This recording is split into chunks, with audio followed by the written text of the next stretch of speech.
Hello my lovely students, how are you all. This is Mansi, welcome back to the channel. और आज का session start करते हैं एक बहुत प्यारे मूल मंत्र के साथ। और वो मूल मंत्र ये है कि जो हो गया उसको पीछे छोड़ के आगे जो आना है उस पे मेहनत करते हैं। सो आप समझ गए होंगे आज मैं क्या बात करने वाली हूँ। बहुत सारे बच्चों का हाफ ईयरली एग्जाम हो चुका है।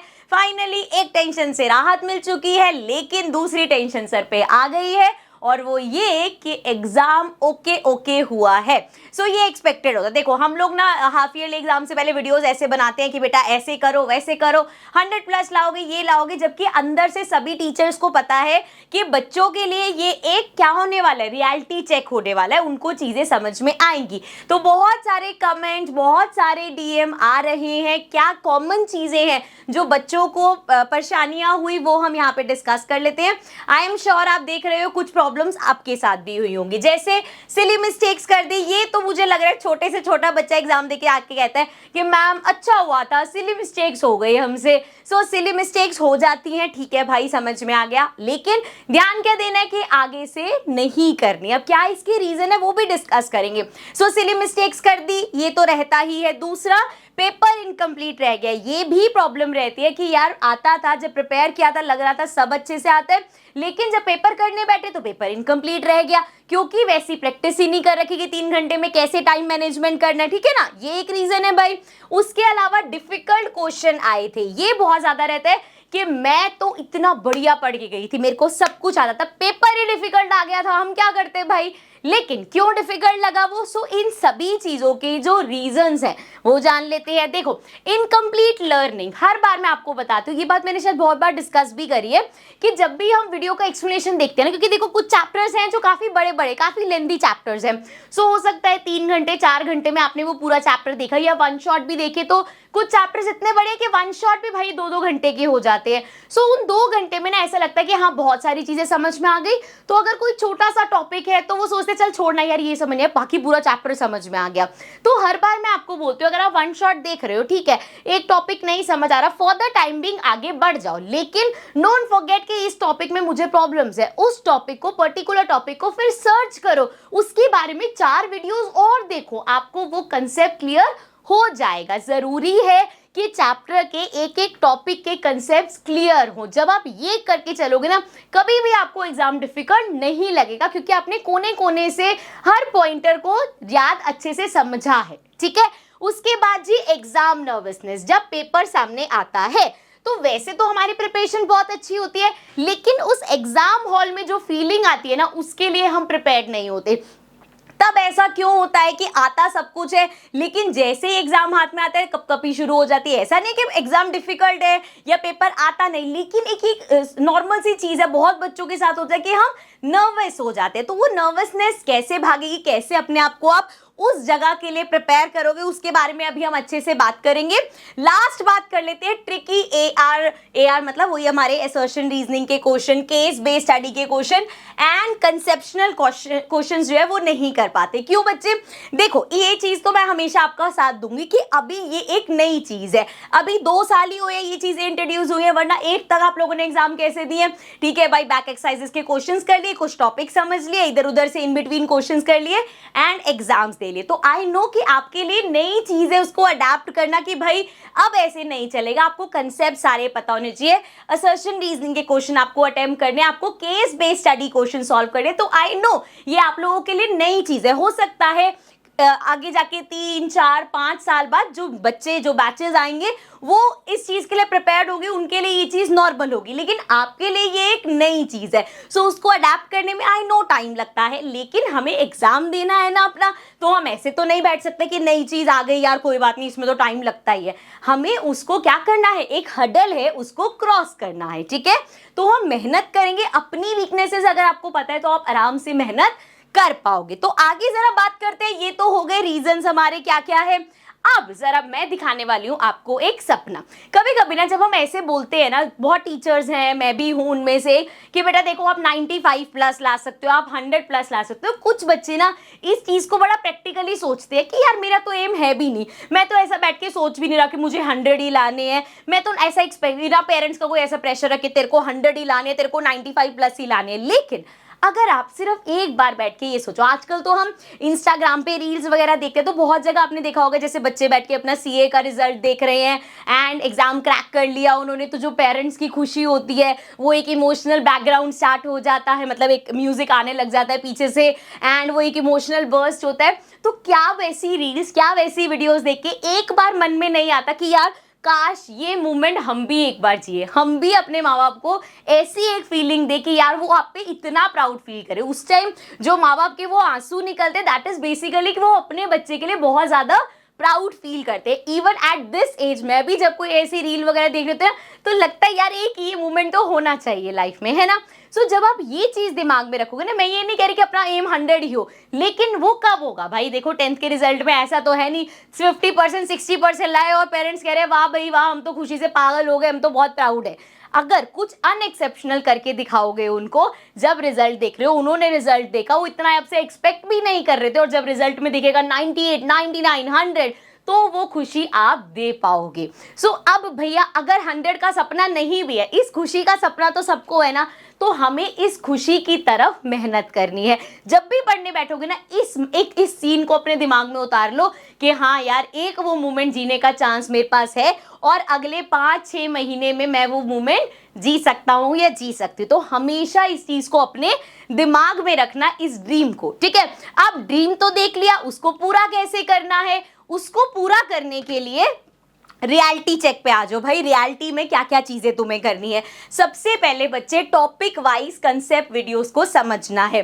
आप मेरे पुराने लेक्चर्स भी देख सकते हो, नई वीडियोस जो हमारा लक्ष्य बैच है उसमें तो सारे चैप्टर्स हम फ्रेश कर रहे हैं, वहां से देख सकते हो। आपको टॉपिक क्लियर होना चाहिए। एक बार पूरी वीडियो देखी, कोई टॉपिक नहीं समझ आ रहा, दोबारा से वो टॉपिक देखो। एंड ऐसा नहीं कि भैया मैं कहूंगी भाई मेरे चैनल पे वीडियो देखते हो तो और कहीं नहीं देखने चाहिए, जहां से भी आपको समझ में आ रहा है, कोई टॉपिक में अटक रहे हो कि वहां वो टॉपिक जिससे भी समझ आ रहा है। देखो बेटा एज अ टीचर, चाहे मैं हूं चाहे कोई और टीचर हो, हम सिर्फ चाहते हैं जो बच्चा यूट्यूब जैसे प्लेटफॉर्म पे आके पढ़ाई कर रहा है उसके मार्क्स अच्छे हैं। ये नहीं भाई कि ये और किसी टीचर से नहीं पढ़ेगा, ये बस मेरे से ही पढ़ेगा, ऐसा वाला सीन किसी के साथ नहीं है।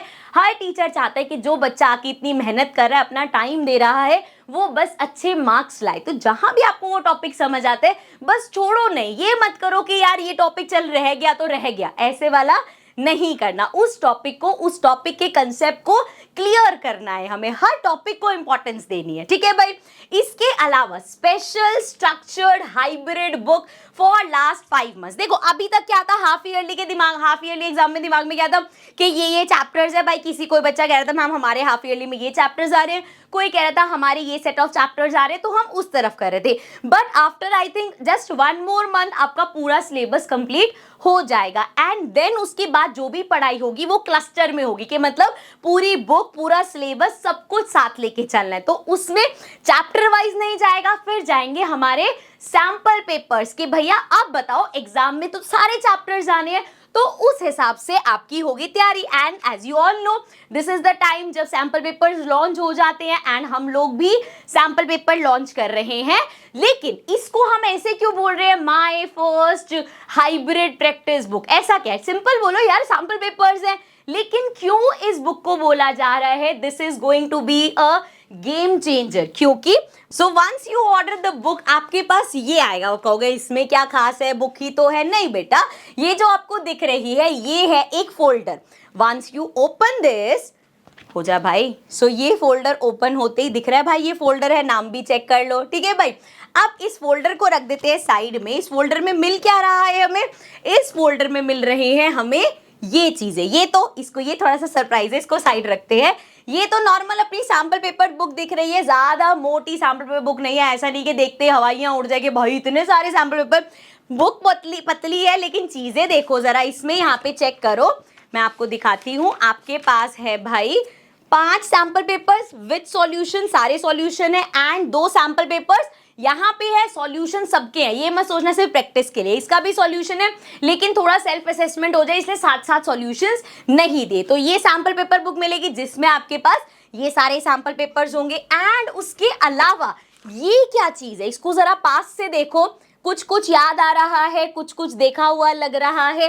इस तरीके से इस फॉर्मेट में होता है आपका क्वेश्चन पेपर जो आप एग्जाम में देते हो। एंड अगर मैं इस सील को यहां से हटाऊं तो ये देख लो भाई, ये क्या है, this is how an answer sheet look जो आपको बोर्ड में मिलती है। तो ये होने वाली है आपकी वो नर्वसनेस दूर करने वाली मशीन। क्या करना है इसमें, जब लगे सैंपल पेपर्स की प्रैक्टिस भी हो गई, सब कुछ हो गया, तो देनी है हमें आप लोगों को क्या, एक एक्सपीरियंस जो आपने आज तक कभी घर बैठ के एक्सपीरियंस नहीं करी चीज, तो वो एक्सपीरियंस हम आपको देने वाले हैं। करना क्या है, आपको लेना है इसमें से कोई भी एक, 3 है ना आपके पास, एक पेपर लिया एंड यहां से ले ली एक आंसर शीट। पूरी एग्जाम फीलिंग आएगी, वो जो मैं बता रही थी कि हाथ में क्वेश्चन पेपर आते ही डर लगने लग जाता है, टाइम पे क्वेश्चन पेपर खत्म नहीं होता, उसका सॉल्यूशन है। आपको ये क्वेश्चन पेपर खोलना है, उससे पहले टाइमर लगा देना है कि अब 3 घंटे कोई डिस्ट्रैक्शन नहीं,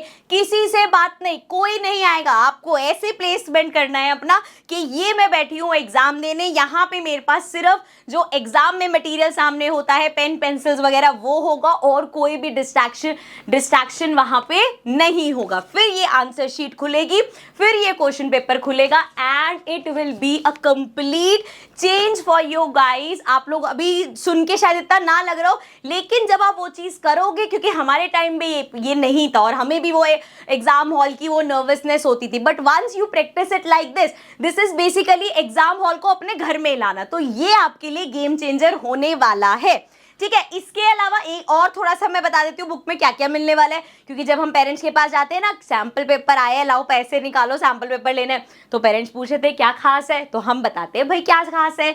सबसे पहले तो ये जो मैंने अभी आपको बताया कि जो नर्वसनेस थी एग्जाम की वो जाने वाली है। अब बोर्ड एग्जाम की प्रैक्टिस, कैसे बोर्ड देना है, बिल्कुल घर बैठे ही होने वाला है। This is a revolutionary gift for you guys. This is going to be the first time कि आप उस चीज को पूरा प्रैक्टिकली एक्सपीरियंस कर पाओगे। इसके अलावा बच्चे हमारे पास सिली मिस्टेक्स जो मैं बोल रही हूँ ना कि यार ये रह गया वो रह गया, क्योंकि ना कभी कभी दिमाग में ये नहीं चलता कि जैसे मैं आपको एक छोटी सी चीज हर बार बोलती हूँ मैथ्स के क्वेश्चन के बाद कि यूनिट लिखना जरूरी है। जैसे आप लिख रहे हो 25 आंसर है, 25 सेंटीमीटर है, 25 मीटर है, वो यूनिट के भी भाई आधे नंबर होते हैं। तो आपको ये कंप्लीट ब्रेकडाउन दिखेगा कि खुद भी जब करोगे ना तो सोचोगे यार कर तो दिया, लेकिन सही बात है मैं फॉर्मूला ढंग से नहीं लिखा, मैंने ये नहीं लिखा। तो यहाँ पे कंप्लीट ब्रेकडाउन हर क्वेश्चन में आपको मिलेगा कि बच्चे ये इस चीज को अप्लाई करने का, इस चीज को कैलकुलेट करने का आधा नंबर है, यहाँ पे ये आपने अगर अप्लाई किया इसका आधा नंबर है, ये लिखा है तो आधा नंबर है। कोई भी टीचर हो, including me, school teacher, tuition teacher, कोई भी बच्चे आपको ऐसे स्टेप वाइज क्वेश्चन नहीं कराएगा कि देखो बच्चे ऐसे लिखोगे पूरे मार्क्स मिलेंगे। इतना टाइम कोई नहीं इन्वेस्ट कर रहा कि आपको स्टेप वाइज सारी चीजें रहे, लेकिन ये बुक जो है ये आपको पूरा आपको असेसमेंट के लिए आपके साथ बैठ के बताएगा कि देख बेटा तूने यहाँ पे ये चीज नहीं लिखी, एग्जाम में इसके तेरे मार्क्स कट जाएंगे। तो ये आपके लिए हेल्पफुल होगा। इसके अलावा बच्चे क्विक रिवीजन मैप्स मिलने वाले हैं एंड टाइम पे, जब होता है ना कि सब चीज ऐसे सामने मिल जाए और उसको रिवाइज कर ले फटाफट, तो एक एक दो पैज में पूरे चैप्टर्स को कवर किया गया है, तो वो आपके लिए बहुत हेल्पफुल होने वाला है। इसके अलावा this is the only book in market जो आपकी जो सीबीएसई का जो पैटर्न है उसको कंप्लीटली फुलफिल कर रही है। जो सीबीएसई का सैंपल पेपर आया था वो खोल लेना, इस बुक में से एक सैंपल पेपर उठा लेना, दोनों को कंपेयर कर लेना, यू विल फाइंड जिस टाइप के क्वेश्चन, जिस टाइप की चॉइसेस, जिस मार्किंग स्कीम में जिस टाइप के क्वेश्चन है वो सब आपको एज इट इज यहाँ सैंपल पेपर्स में मिलने वाली है। ओके, सो इतनी सारी मैंने बुक की बातें कर ली। So now if you want आप बुक को ऑर्डर कर सकते हो। नीचे डिस्क्रिप्शन में जब भी हम कोई नई चीज लॉन्च करते हैं ना तो हमेशा हम उसको थोड़े से डिस्काउंटेड प्राइस पे लॉन्च करते हैं कि स्टार्टिंग में कि जो बच्चे बिल्कुल ऐसे सीरियस बच्चे हैं कि नहीं यार ये चीज आई है मुझे ये चीज लेनी है, तो उनको थोड़ा सा डिस्काउंट मिल सके। तो नीचे डिस्क्रिप्शन में डिस्काउंटेड लिंक आपको मिल जाएगा, you can purchase the whole bundle, जिसमें आपको math, science, social science, English ये चारों सब्जेक्ट जो हैं वो कवर हो जाएंगे। ध्यान रखना अगर आपका बेसिक मैथ्स है तो वो बेसिक मैथ्स वाली बुक लेनी है आपने, स्टैंडर्ड है तो ये स्टैंडर्ड वाली बुक लेनी है। Okay, clear. सो नाउ आप जो डिस्क्रिप्शन है वहां से बुक को परचेज कर सकते हो। एंड इसके साथ मैं इस सेशन को एंड कर रही हूँ, बट आई रियली होप बच्चे बुक के साथ साथ आप सीरियस हो गए होगे कि पढ़ना है, उस ड्रीम को भूलना नहीं है जो ड्रीम मैंने अभी आपको दिखाया है। ठीक है, so are you guys ready? Get set and go.